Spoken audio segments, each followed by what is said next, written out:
Okay, well, this is a quick short YouTube video on repainting a small rental.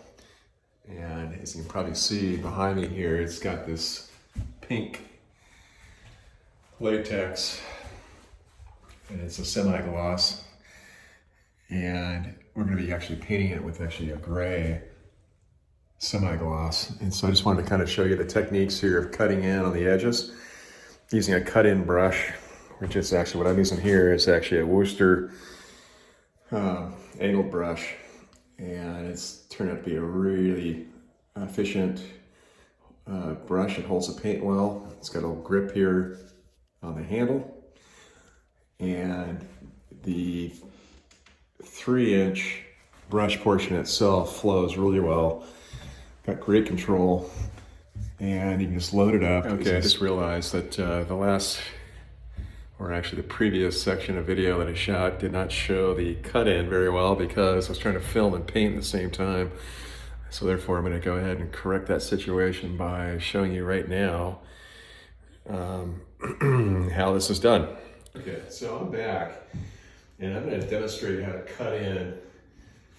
We're going to cover this pink up with this gray, and I wanted to kind of skip the tape. So rather than going in here and having to tape off all these angles and creases, we're going to save the taping and we're going to save the tape itself. I think we can save time by using a good quality brush. This is a Worcester 3-inch, and it's got a really nice brush head on it, as well as a little grip right here, which is great. So if you get paint on your finger, it's still not very slippery. You hang on to it, and this is well worth the money. And I'm gonna load up here with a little bit of paint, not a lot. And just gonna put a little bit on the brush right there. It's all we need. We don't need to flood it. I'm gonna go up here carefully. Get up here, I got good light. And I'm just gonna start with the outer tip of the brush up here at the crease and just do a nice, smooth, clean cut in. And if you get a little too much paint coming down here at the bottom, you can kind of clean that up a little bit just by doing that. And now I'm back to a nice clean tip. Now you turn the brush sideways on its edge as well and use that as a nice, clean, concise edge on the brush. And I come back, and obviously we're gonna do 2 coats because the pink is starting to show through. So we're gonna come back a second time and check for drips and extra paint. Okay, so we can save money and time not having to tape. All right. All right, next up, we're going to cut in around the outlets and the switches. And as you can see, I've taken the plates off on these.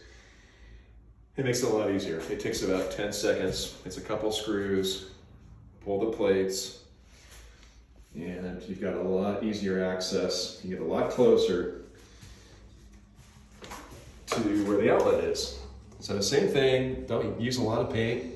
We're not covering large surfaces here. We're just gonna come in here real close and just do a couple little swipes. And you wanna keep the paint, ideally, off of these screw holes here, which is where the plate goes. So you don't wanna cover that with paint, and later on it's gonna cause some difficulty getting the plate back on again after you're finished painting. It has that much common sense involved with this. It's very simple. A couple of nice strokes. Let that dry. We'll come back with a second coat and then be ready to actually roll the walls around all this cut-in we're doing. And that's it, okay? Come right around. Yeah, it's another outlet we're cutting around, and I know where to go, which is not on top of the outlet itself, and just go right up on the edge of the sheetrock. because we know that's where the cover is going to go. Okay, just like that.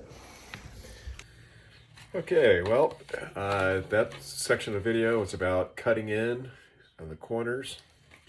And like I showed in the video, I did use this brush here, which is a 3-inch. It's a Worcester and made in America, and it's got the taper on it. And it also has the finger grip right there on the handle, which is really handy if you want to choke down way down here at the head of the brush to hold on to it while you're painting. And it provides a nice non-slip surface. A little expensive, but well worth the money, because if you keep this thing clean, you'll have it for a long time and it will perform for you as any high quality brush will do. So again, it's the Worcester Pro. It is the soft grip 3-inch. Good luck in painting.